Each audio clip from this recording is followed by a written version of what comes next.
Our special coverage of this trial continues right now. House impeachment managers have just formally rested their case.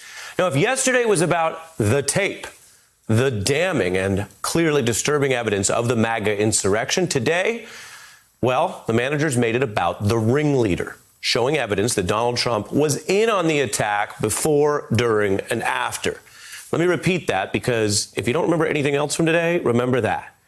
They showed the evidence to make the argument that then President Trump was in on this the whole time. It's the kind of evidence that can, as a constitutional matter, cut against any defense that maybe things just got out of hand or Donald Trump would oppose and regret what his fans did.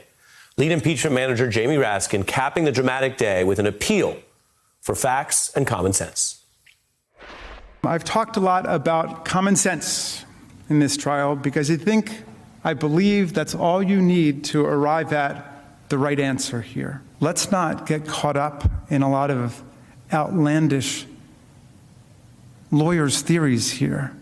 Exercise your common sense about what just took place in our country. Exercise your common sense. At a time of incredible division, where politics and ideology, which a system under rule of law ought to be able to debate and debate peacefully, when those conversations and debates have turned into lies, we're all living through it. It was part of the recent political era, but it's clearly part of the reaction to the insurrection that you can see with your own two eyes, that the senators ran from, that the congressman ran from, that the vice president ran from.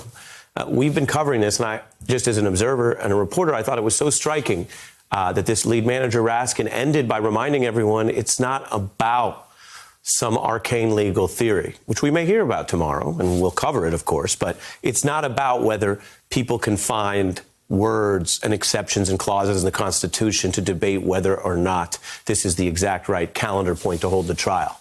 It's about the people who were killed. It's about the other people who were almost killed. It's about the vice president running. It's about the new video we saw for the first time this week of now Democratic leader Schumer running one way with his security detail, guns drawn, and then doubling back and running the other way because even though they had their guns out, they thought better to retreat. It's about all of that, what happened and who, if anyone, is responsible for it. As for Donald Trump's defense team, they will begin their case tomorrow, and they say they only need one day to make it. Hey, thanks for watching our YouTube channel. You should know that you can follow today's top stories and breaking news and catch up on your favorite MSNBC shows all in one place. Download the NBC News app today.